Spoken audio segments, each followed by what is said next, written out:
In the mid-14th century, Europe was brought to its knees. Cities emptied, fields lay abandoned, and entire communities vanished.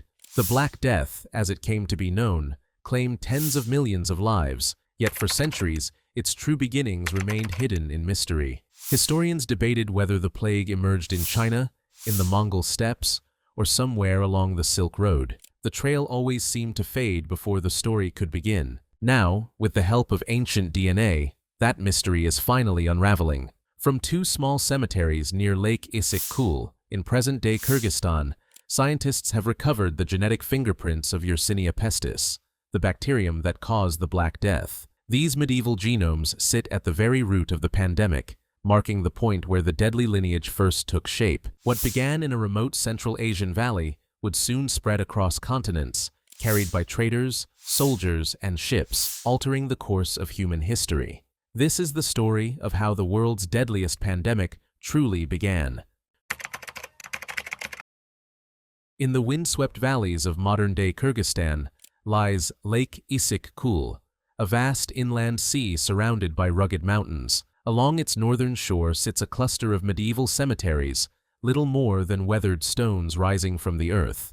To most, they appear unremarkable, but to historians and archaeologists, they hold a secret that has puzzled scholars for centuries. Inscriptions carved on tombstones from the years 1338 and 1339 record something unusual. Instead of naming battles, political events, or family lineages, they speak of a pestilence that swept through local communities. Dozens of burials from that short period suggest a sudden wave of death. The timing is striking, just a few years before the Black Death erupted across Europe. For decades, these clues lingered in historical footnotes. Some speculated they marked the earliest stirrings of the plague. Others dismissed them as coincidental, attributing the deaths to famine, local disease, or even misinterpretation of the inscriptions. Without direct evidence, the link remained tantalizing but unproven. Then came the revolution of ancient DNA research. In the early 21st century, archaeologists and geneticists began to revisit these cemeteries with new tools. From the teeth of individuals buried at Karajigach and Barana, two sites near Issyk-Kul, they extracted fragments of genetic material preserved in pulp chambers. Within these degraded molecules, scientists hoped to find an answer to one of history's greatest mysteries: where the Black Death began. The findings would confirm what those stone inscriptions hinted at nearly 7 centuries earlier. Not only had pestilence indeed struck these communities in the 1330s, it was the very plague bacterium, Yersinia pestis, whose descendants would devastate half of Europe within a decade. This quiet corner of Central Asia, once thought peripheral to medieval history, suddenly stood at the epicenter of one of humanity's deadliest events. The gravestones that had long whispered of pestilence were now speaking with the precision of genetic proof, and with that discovery, the story of the Black Death could finally be traced back to its true beginning. The recovery of medieval DNA is no simple task. Time is the enemy of molecules, and after centuries in the soil, genetic material breaks down into fragments barely recognizable as code. Contamination is another constant threat. Modern microbes, handling by excavators, or even traces of human DNA can overwhelm the faint signal left behind by a 14th century pathogen. Yet in recent decades, advances in paleogenetics have transformed the possible into the routine. By working in sterile clean rooms and using ultra-sensitive sequencing technologies, scientists can sift through billions of genetic fragments to isolate those belonging to ancient microbes. In the case of the Issyk-Kul cemeteries, this meant extracting material from the dental pulp inside molars and premolars. Teeth, encased in enamel, act as tiny vaults, preserving genetic evidence long after flesh and bone have decayed. The breakthrough came when researchers identified unmistakable traces of Yersinia pestis, the bacterium responsible for plague. But this was not just any strain. By reconstructing its genome, scientists could place it on the evolutionary tree of Y. pestis. The result was striking. These Issyk-Kul samples did not sit among later European or Asian strains. Instead, they occupied a crucial position at the very root of the Black Death lineage. In other words, the DNA preserved in these 14th century burials represented the ancestor, the original strain, from which the pandemic would soon explode. For the first time, the inscriptions of pestilence and the genetic record aligned perfectly. This was more than just confirmation of an old theory. It demonstrated the power of ancient DNA to reach across centuries and settle debates that had long divided historians. No longer speculation, no longer circumstantial. The origin point of the Black Death could now be placed with scientific certainty in the Kyrgyz highlands of the 1330s. What began as fragments of enamel-protected DNA had become a time capsule, unlocking one of history's darkest mysteries. And from this starting point, the story would only grow larger, as the strain born in Central Asia began its rapid and deadly diversification. The Issyk-Kul genomes revealed more than just the presence of Yersinia pestis. They showed a turning point in the bacterium's history. By mapping the recovered sequences against hundreds of plague genomes from other sites and periods, researchers discovered that these strains represented what is known as the most recent common ancestor of the pandemic lineage. In evolutionary terms, this is a milestone. It means that every strain responsible for the Black Death in Europe and for many subsequent outbreaks can be traced back to this single genetic branch. The Issyk-Kul bacterium is not a cousin or distant relative of the later plague. It is the direct parent. Scientists call this event a Big Bang of plague evolution. Around the late 1330s, the pathogen seems to have diversified suddenly, radiating outward into multiple new lineages. The timing is remarkable. Just a few years later, the plague was documented sweeping into the Crimean Peninsula, where Genoese traders would carry it further west. But the question remains, why here? And why then?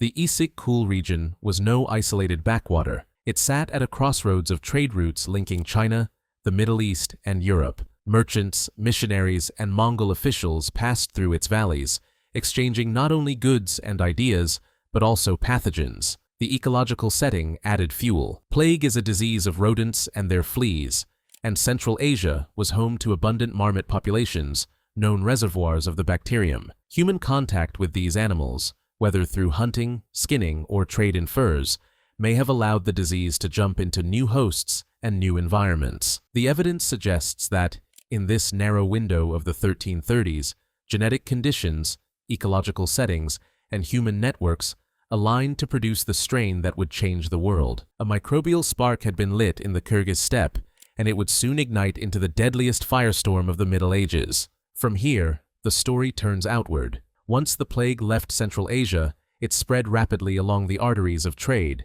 transforming from a local outbreak into a continental catastrophe. The genetic tree of Yersinia pestis tells a story of sudden expansion. When scientists compared the Issyk-Kul strain with later medieval and modern genomes, they saw a striking pattern, a starburst. From a single ancestral point in the late 1330s, multiple new branches radiated outward almost simultaneously. Each branch would go on to seed outbreaks in different regions, from the steppes of Central Asia to the crowded towns of Europe. This star-like diversification is rare in microbial history. It suggests a moment when conditions allowed the plague bacterium to spread quickly across vast distances, finding fertile ground in both rodent reservoirs and human populations. Trade caravans moving west, Mongol military campaigns, and thriving Silk Road connections all created the pathways for this sudden dispersal. What makes the finding so important is that it links a local outbreak to a global crisis. The Issyk-Kul genomes are not merely evidence of plague in Central Asia. They are the genetic hub from which the Black Death radiated. Later strains isolated in medieval London, Marseille, and Lübeck all descend from this same branching event. The consequences were immense. Once diversified, Y. pestis could adapt to different ecological niches, riding with rats and fleas across Eurasia. Some lineages would die out, others would survive for centuries, sparking recurring outbreaks long after the first pandemic had passed. The genetic star seen in the data mirrors the historical explosion recorded in chronicles, a disease erupting almost everywhere at once, defying containment. By placing this diversification in the 1330s, ancient DNA has solved one of history's lingering puzzles: how the plague could appear in so many distant places within just a few years. The answer lies not in multiple origins, but in one explosive genetic event, born in Central Asia and unleashed through the arteries of trade and empire. Once the plague bacterium emerged in the Issyk-Kul region, it did not remain confined to local valleys. Its journey outward was carried by the great networks of the 14th century, the Silk Road, Mongol trade routes, and the bustling ports that linked continents. Disease travels where people and goods move, and in this period, Eurasia was more connected than ever before. Caravans crossing the Central Asian steppe brought not only textiles, spices, and precious metals, but also stowaways in the form of rodents and fleas. Marmots, gerbils, and rats hosted the plague bacterium in their bloodstreams, and fleas served as efficient vectors, biting new hosts as they traveled with caravans. With each exchange of goods, the pathogen had another chance to leap. By the early 1340s, the plague reached the Black Sea coast, where the Genoese trading colony of Kaffa, modern-day Feodosia in Crimea, became a critical flashpoint. Historical chronicles describe a siege in 1346, when Mongol forces, themselves stricken by plague, reportedly catapulted infected corpses over the city walls. Whether or not this account is fully accurate, it highlights the role of warfare and commerce in accelerating transmission. From Kaffa, the plague followed merchant ships across the Mediterranean. Genoese vessels carried it to Constantinople, Alexandria, and Messina in Sicily. Within months, outbreaks erupted in Marseille and Genoa, spreading northward into France, Spain, and beyond. The speed was astonishing. What began as a regional outbreak in Central Asia in the 1330s had become a pan-European crisis by 1347. Ports became the cauldrons where the disease boiled over into dense urban populations. Rats infesting ships' holds provided the link between cargo and human settlements, while fleas ensured the pathogen moved seamlessly between species. By tracing this journey, we can see how a microscopic organism exploited the arteries of medieval globalization. What had begun in the remote mountains of Kyrgyzstan was now poised to engulf Europe in one of the deadliest catastrophes in recorded history. When the plague finally reached Europe in 1347, its impact was immediate and catastrophic. Within a few short years, the continent was transformed. Cities that had flourished through trade and commerce fell silent. Fields went untilled, markets emptied, and entire villages were abandoned. Mortality rates were staggering. Modern estimates suggest that between 30 and 50% of Europe's population perished within just 5 years. The disease struck with terrifying speed. Victims developed fever, chills, and painful swellings, known as buboes, in the groin, armpits, and neck. Death often followed within days. Chroniclers described families collapsing overnight, priests and physicians powerless to intervene, and carts filled with the dead moving through city streets. In London, Florence, and Paris, burial grounds overflowed, forcing the creation of mass graves. Beyond the human toll, the Black Death tore at the social fabric of Europe. With labor in short supply, economies were upended. Serfs and peasants, once bound to the land, found themselves in demand, shifting the balance of power between lords and workers. Entire monasteries and clerical communities vanished, shaking the authority of the church and fueling religious unrest. Some sought scapegoats, leading to horrific persecutions of minority groups, particularly Jewish communities, who were falsely accused of poisoning wells. The cultural impact was equally profound. Art, literature, and religious practice absorbed the trauma of mass death. Images of skeletons, dance of death motifs, and apocalyptic visions spread across Europe, reflecting a society grappling with mortality on an unimaginable scale. Yet, even in its destruction, the Black Death reshaped Europe in ways that would echo for centuries. Labor shortages contributed to the decline of feudalism. New opportunities emerged for survivors, and the memory of the plague influenced both medicine and social order for generations. What Europe experienced was more than a disaster. It was a turning point in history, and at its root lay the Central Asian strain of Yersinia pestis, whose genetic fingerprints had already been traced to those cemeteries at Issyk-Kul. But the story of this lineage did not end in the 14th century. It would linger, re-emerging in outbreaks across the centuries, leaving a genetic legacy still detectable today. The Black Death did not vanish when the first pandemic subsided in the 1350s. Instead, the plague returned again and again, erupting in deadly waves across Europe, the Middle East, and Asia. London suffered repeated outbreaks through the 17th century. Marseille endured a devastating epidemic in 1720, and the disease persisted in pockets well into the 19th century. Each resurgence was a reminder that the pathogen had not disappeared. It had simply retreated into reservoirs, waiting for new opportunities. Ancient DNA has revealed that these later outbreaks were not caused by new introductions of plague from afar, but by descendants of the very strain identified at Issyk Kul. The genetic tree shows a continuity, a lineage branching from that 1330s ancestor and persisting for centuries. This continuity explains why the disease's clinical appearance remained so familiar. The same bacterium, carried forward in time, repeatedly returned to haunt human populations. But evolution did leave its mark. The plague bacterium passed through genetic bottlenecks, periods when only a small portion of its population survived, shaping its diversity. Some lineages died out entirely, while others adapted, becoming more entrenched in particular ecological niches. The Issyk Kul strain's descendants seeded not only the European outbreaks, but also established reservoirs in Asia and Africa, some of which survive today. This persistence highlights an unsettling truth. The Black Death was not a single event, but the beginning of a plague era. Its genetic legacy influenced global history for more than half a millennium. Even in the present, Yersinia pestis is not gone. It still circulates in rodent populations, from the grasslands of Central Asia to the deserts of the American Southwest. Modern antibiotics make it far less deadly, but the bacterium that once reshaped the medieval world continues to exist in silence. By following the genome, we can see how the Black Death's legacy stretched far beyond the 14th century. But to truly understand its place in history, we must step back even further into the deeper past of Y. pestis, long before it reached Issyk Kul.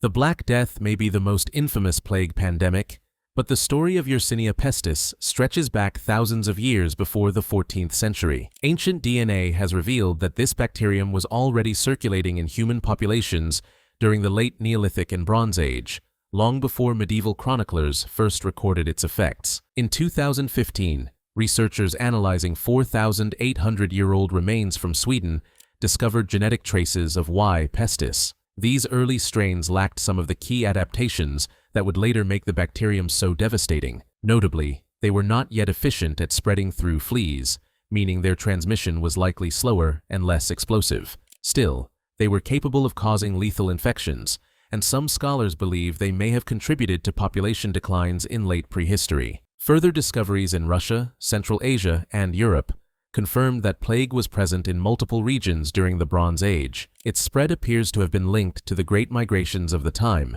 movements of people, animals, and pathogens across the steppe. This deep history suggests that Y. pestis was not an intruder appearing suddenly in the 14th century, but a long-term companion of humanity, emerging in waves across millennia. By the first millennium CE, genetic adaptations gave Y. pestis its flea-borne efficiency, setting the stage for later explosive pandemics. Historical sources describe devastating plagues during antiquity, the most famous being the Justinianic plague of the 6th century, which DNA evidence has confirmed was also caused by Y. pestis. That pandemic ravaged the Byzantine Empire, killing millions and weakening its power at a crucial moment in history. Seen in this broader context, the Issyk Kul outbreak of the 1330s was not the beginning of plague, but rather the latest chapter in a much older story. The bacterium had already shaped human history for millennia. What changed in the 14th century was the scale, trade, connectivity, and ecological conditions allowed Y. pestis to ignite into the deadliest pandemic in recorded history. This perspective also reframes how historians view the Black Death's origin, shifting focus from speculation to the continuity of a pathogen that has shadowed humanity since prehistory.